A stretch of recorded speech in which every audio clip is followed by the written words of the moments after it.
Hello YouTube, bienvenue ou re-bienvenue sur ma chaîne Nesty Books and Coffee. Aujourd'hui on se retrouve pour une vidéo sur les sorties littéraires du mois d'août.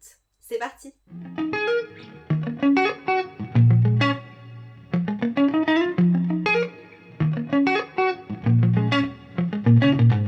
Le mois d'août et surtout la fin du mois d'août est synonyme de rentrée littéraire pour la plupart des éditeurs, sachant qu'en été on a peu de sorties. Et fin août et début septembre, une avalanche de pépites arrive et est là pour nous faire dépenser tout notre argent et avoir des appels mécontents de nos banquiers. Évidemment, cette liste est non exhaustive, on a des tonnes de sorties qui arrivent et je vous laisse aller voir les vidéos de plusieurs personnes qui font également ce type de vidéos sur YouTube. J'ai notamment pensé à Livromancienne, donc Aurélie, et Émilie de la chaîne La Bibliothèque d'Emilia, qui ont toutes les deux récemment sorti cette vidéo et qui proposent chacune des livres un peu différents. La plupart des livres que je vous présente aujourd'hui sont des livres qui me font énormément envie. Ils iront soit sur ma wishlist, soit je les achèterai. Mais pour la plupart, je vais attendre un petit peu d'avoir quelques retours. En tout cas, la rentrée littéraire nous promet de belles surprises. Comme d'habitude pour ce type de vidéo, je vous retrouve avec ma tablette pour avoir tous les titres et les résumés sous les yeux parce qu'il y en a quand même pas mal et je n'ai pas la mémoire faite pour retenir tout ça. Le premier livre que je vous présente sortira le 16 août et il s'agit de Autant des Banés et des Bénis de Ayobami Adebayo qui sortira chez Charleston. Je vais vous lire le résumé pour que ce soit plus simple pour vous comme pour moi de comprendre l'histoire. Eniola est très grand pour son âge. À 16 ans, il ressemble déjà à un homme. Depuis que son père a perdu son emploi, il passe ses journées à faire des courses pour le tailleur local, à collectionner les journaux, à mendier quand il le faut et à rêver d'un avenir meilleur. Wu Raola, j'espère que je l'écorche pas, fille d'une riche famille, évolue dans une sphère privilégiée depuis toujours. À 28 ans, cette jeune médecin espère enfin contenter ses parents en épousant le fils d'un politicien en pleine ascension. En apparence, les vies d'Eniola et Wuraola semblent diamétralement opposées, mais un jour, alors que des violences éclatent au cœur de Lagos, leurs trajectoires vont entrer en collision, un puissant conte nigérian moderne dans lequel Ayobami Adebayo met en lumière le fossé entre les pauvres et les nantis et la force de notre humanité commune. On est donc sur une histoire qui se passe au Nigeria avec deux personnages diamétralement opposés, comme c'est dit dans le résumé, et je ne sais pas pourquoi, mais ce livre m'a attirée, la couverture m'a attirée, et j'aimerais découvrir davantage de livres de chez Charleston parce que j'en ai lu un seul jusqu'à maintenant, et ça a été un immense coup de cœur et je vous en reparlerai bientôt. Mais du coup, j'ai très envie de découvrir autre chose et je pense que ça peut être une très très belle histoire.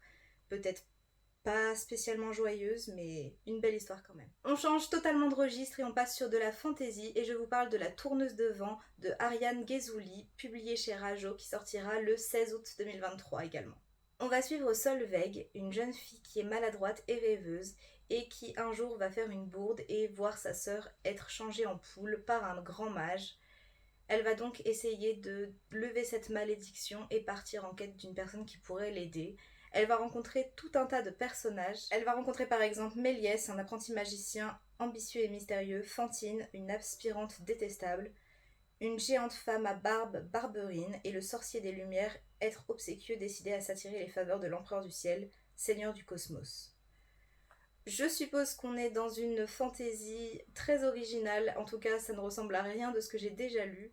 J'espère qu'on aura un univers assez construit parce que bon, ça reste de la littérature young adulte, donc c'est vrai que les univers ne sont pas toujours aussi décrits que ce que j'aimerais, mais celui-là me donne particulièrement envie. On a de la magie, des personnages qui ont l'air plutôt drôles et attachants, et que demander de plus?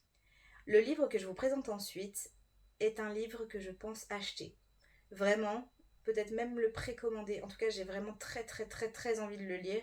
Et il s'agit de Méduse de Martine Desjardins. C'est une autrice québécoise et il est donc pas traduit, mais il sort en France le 17 août chez La Talente, maison d'édition que j'aimerais découvrir et que je n'ai toujours pas découverte. Et je vais vous lire le résumé parce que l'ambiance qui se dégage du résumé est incroyable.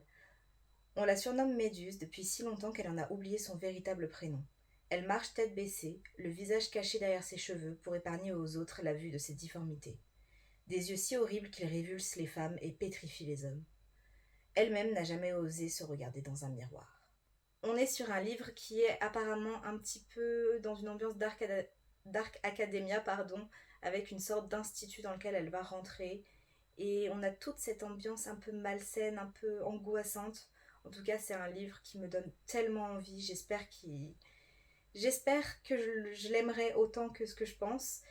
Je l'ai déjà vu sur certaines chaînes parce que certains l'ont reçu en service presse et la couverture est juste magnifique et un peu flippante et donne très très envie. Bon, j'avoue, j'aurais peut-être dû ranger les livres par catégorie parce qu'on passe vraiment du coq à l'âne, mais je vous présente cette fois un thriller adolescent. Je vous parle de Stalker de Sarah Epstein qui va être publié chez Bayard et qui sortira le 23 août. J'avais lu un précédent thriller de Sarah Epstein que je n'ai pas gardé mais qui m'avait fait passer un plutôt bon moment. C'est un genre littéraire que je lis très peu. Je ne suis pas forcément attirée par ce genre-là, mais j'aimerais essayer à nouveau. Parce que c'est vrai que l'autrice avait réussi à me captiver, donc pourquoi pas. On va suivre Tash, une adolescente qui est hantée par le souvenir d'un enlèvement, sauf qu'elle ne sait pas si elle a vraiment assisté à cet enlèvement ou si c'est un produit de son imagination. Elle n'avait que 6 ans à l'époque. Ils vont quitter la ville dans laquelle cet enlèvement a eu lieu, mais ils vont y revenir 9 ans plus tard. Et les angoisses de Tash vont revenir énormément lui poser des problèmes dans sa vie. Et elle va donc essayer à tout prix de comprendre ce qu'il s'est passé 9 ans auparavant pour essayer de se débarrasser de ce traumatisme. Dans son précédent roman, j'avais remarqué que Sarah Epstein réussissait à donner des émotions très fortes à ses personnages et à nous faire ressentir vraiment tout ce qu'ils ressentaient eux-mêmes. Et j'aimerais vraiment lire ce roman, peut-être pas me le procurer en papier, mais peut-être le lire en numérique. Et d'ailleurs, le précédent roman de l'autrice sort en poche au même moment. Je vous présente ensuite un roman qui s'adresse à la jeunesse, donc plutôt 10-11 ans. Mais il m'intrigue énormément. Et puis des fois, j'aime bien me plonger dans des livres comme ça, jeunesse, qui...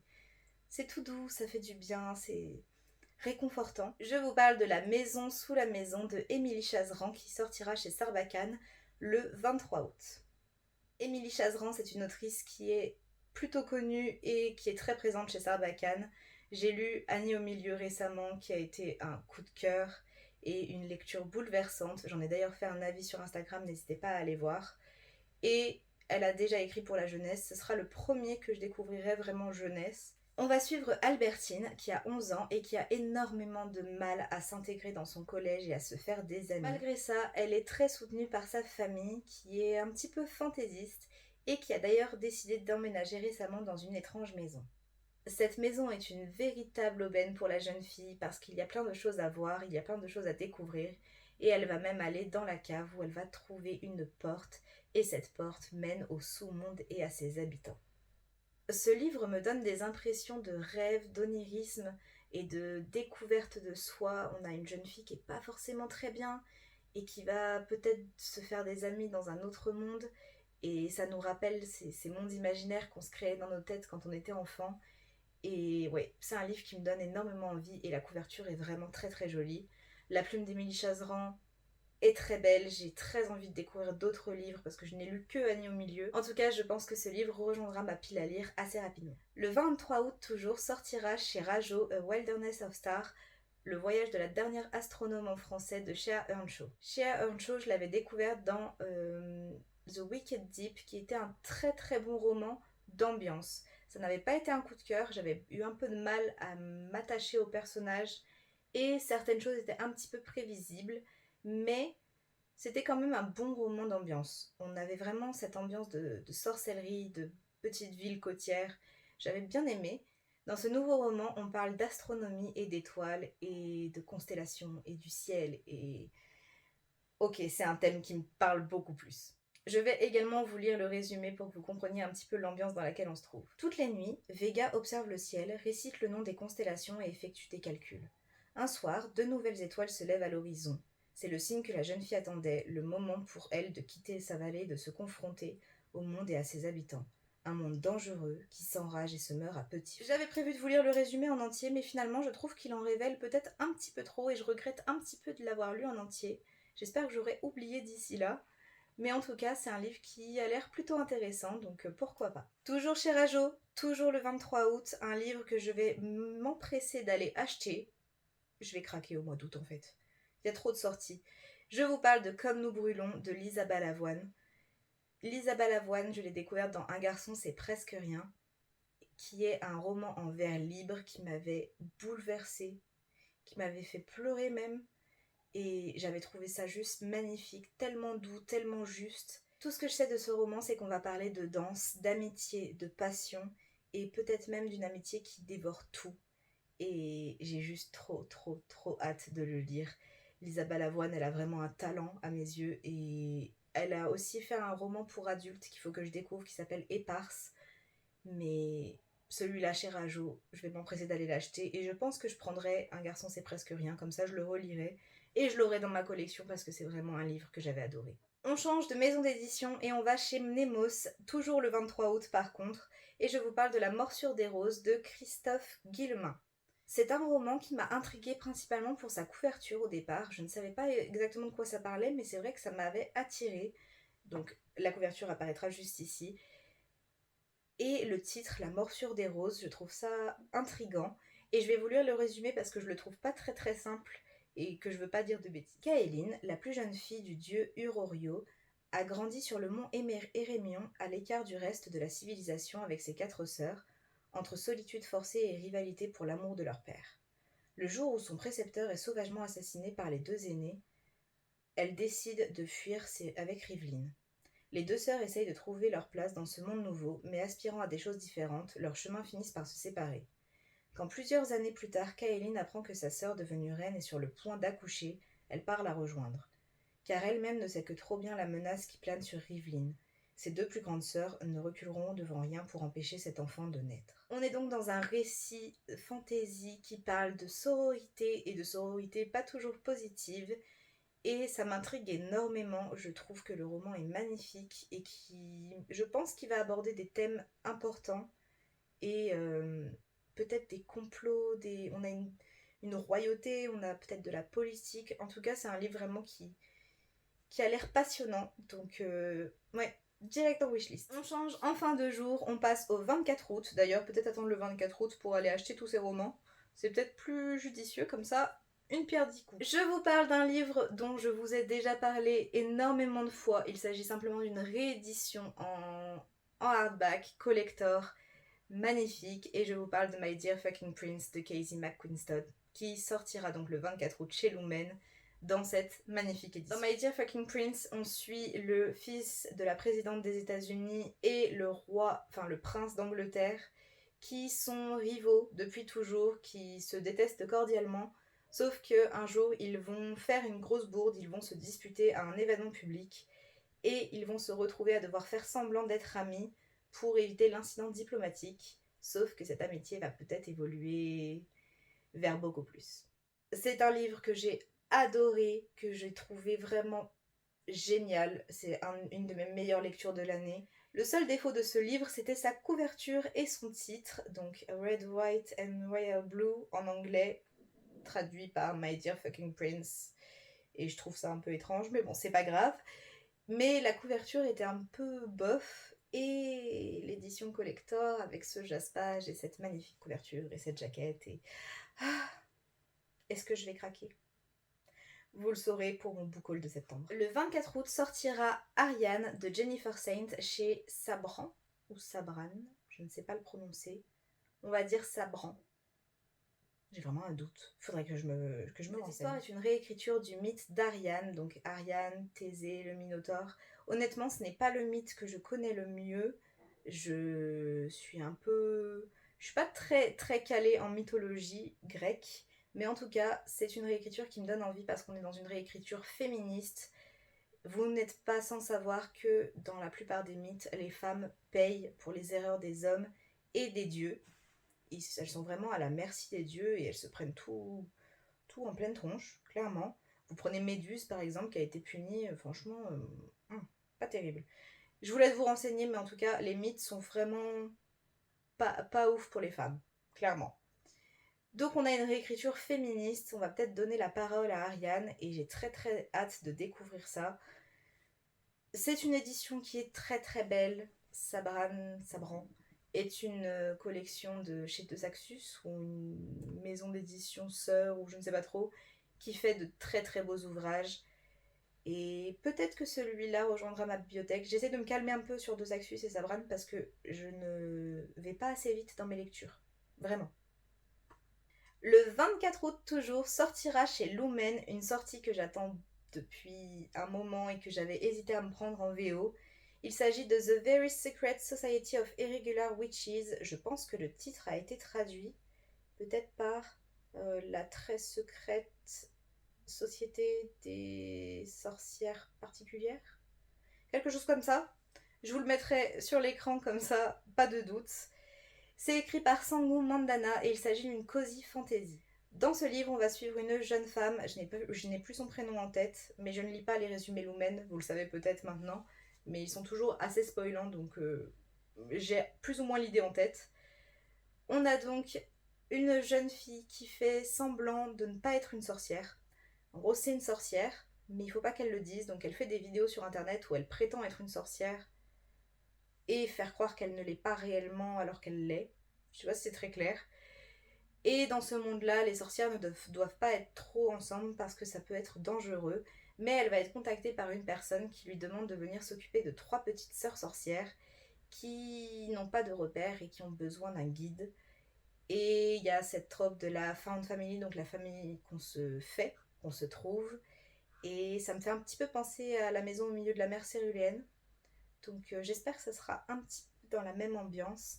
Mais en tout cas, je suis ravie que Lumen ait repris les droits de cet ouvrage. Si vous êtes fan de Romantasy, vous savez peut-être que Slalom a décidé de lancer sa première parution Romantasy. Il s'agit de Dents de soie de Maëlle Dessart qui sortira le 24 août. Au lieu de vous faire un résumé un petit peu boiteux, je vais vous lire le résumé que j'ai trouvé sur Booknode. Le destin ne se trompe jamais, il faut seulement l'aider un peu. Dans les mondes brisés s'opposent depuis la nuit des temps Sanguis et humains en une bataille sans merci qu'enveniment en secret les fées. Noble Sanguis, autrefois respecté, dévine et aujourd'hui déchu, édenté et promis à d'éternelles souffrances. Alors qu'il fait route pour le bagne, lui apparaît la plus singulière des créatures. Navi est minuscule et rose des pieds à la tête, aussi plantureuse qu'elle est gorgée de magie, mais surtout, elle est encore plus en colère que lui. Rétrogradée au bas de la chaîne féerique alors qu'elle est la plus puissante de sa portée, la fée est décidée à prouver au monde qu'il a tort et elle en a les moyens. N'ayant plus rien à perdre, ces deux-là scellent un pacte. Ensemble, ils pourraient prendre leur revanche si leurs ambitions se rejoignaient un peu plus et leurs sentiments un peu moins. On est clairement dans une romantasy, on a une histoire d'amour entre les deux personnages, on la sent venir à des kilomètres, mais ouais, je suis là pour ça, il n'y a pas de souci. J'aime beaucoup ce qui est publié chez Slalom, que ce soit en contemporain ou en fantasy, donc pourquoi pas découvrir celui-là. Je sais que Maëlle Dessart a une écriture qui est souvent assez drôle, assez pas crue, mais brute de décoffrage, et pour autant qui est généralement très addictive. En tout cas, c'est ce que j'ai entendu sur les avis des différents romans qu'elle a pu publier. Donc pourquoi pas la découvrir avec celui-là. On repasse chez Slalom et je vous parle d'un livre de Manukos qui s'appelle La Coloc et qui sortira le 31 août. Je n'ai jamais rien lu de cet auteur, pourtant il me semble qu'il est plutôt apprécié pour la littérature young adulte. Et ici, on est dans une histoire de colocation entre étudiants et je vais vous lire quelques phrases clés du résumé qui m'ont fait me dire « Ok, je veux lire ça ». Une dose de Friend, une pincée de Shakespeare et un chat maléfique pour pimenter le tout. Déjà ça, ok, Friends pour la coloc, c'est une référence. La deuxième partie du résumé qui m'a fait me dire je veux vraiment le lire, c'est un immeuble, 3 apparts, 6 étudiants, entre amitié, amour, passion étonnante et dévorante. Cette coloc pleine d'humour et d'esprit frappeur ne laissera personne indifférent. Donc je pense qu'on est sur un livre qui parle de colocation de façon assez, entre guillemets, classique entre étudiants, et peut-être quelques créatures un peu particulières qui vont venir pimenter tout ça. Et c'est un livre qui a l'air hyper original, hyper décalé, donc j'ai très très envie de le lire. Le dernier livre de cette vidéo, il s'agit de l'or au bout du chemin de Pascal Perrier qui paraîtra chez Scrinéo le 31 août. Pascal Perrier, je l'avais découverte dans Jukebox, qui avait été un vrai coup de cœur, qui parlait de violence sexuelle et d'agression et de reconstruction. Et c'est un livre qui m'avait bouleversée et j'avais rencontré l'autrice qui était très intéressante au Salon du Livre de Montreuil. Et ici, on va être à nouveau dans une histoire qui, je pense, va être assez bouleversante. Pour vous permettre de comprendre pourquoi je suppose que c'est une histoire qui va être assez touchante, je vais vous lire le résumé, enfin du moins la présentation du livre, ce qu'il y a sans doute sur la 4e de couverture, qui est peut-être pas un extrait du livre, mais qui donne la voix à un des personnages. Chère maman, depuis que tu n'es plus là, tout va mal. Tu ne sais pas la dernière, papa a démissionné. Il a décidé que nous partirions en Australie pour chercher de l'or, sans me demander mon avis. Quitter la France en pleine année scolaire, abandonner la maison, je n'en ai aucune envie. Si seulement tu étais encore avec nous. Je suppose que ce livre va donc parler de deuil et de reconstruction suite à la perte d'un proche et de relations familiales entre un père et sa fille qui n'ont pas l'air de spécialement bien s'entendre et qui essayent chacun à leur façon de gérer la situation. Et la fin du résumé nous dit: trouveront-ils de l'or au bout de chemin ou un trésor plus précieux? Et ouais, c'est un livre qui me donne très envie parce que je suis sûre que ça sera très touchant. Et voilà YouTube, c'en est tout pour cette longue vidéo je suppose. J'espère qu'elle vous aura plu. Si c'est le cas, n'hésitez pas à liker et à vous abonner. Ça me fait toujours très plaisir. On va bientôt fêter les 1 an de la chaîne et j'espère pouvoir vous organiser quelque chose pour fêter ça. N'hésitez pas à me dire en commentaire, vous, quelle est la sortie qui vous intéresse le plus, s'il y a des livres que j'ai cités qui vous intéressent ou s'il y en a d'autres que je n'ai pas cités et que vous attendez avec grande impatience. Si vous êtes arrivé jusqu'ici, n'hésitez pas à laisser en commentaire un calendrier parce qu'on parle des sorties littéraires du mois d'août. Donc le calendrier c'est pas mal comme emoji selon moi. En attendant la prochaine vidéo, je vous souhaite de très belles lectures et surtout prenez soin de vous. Bye!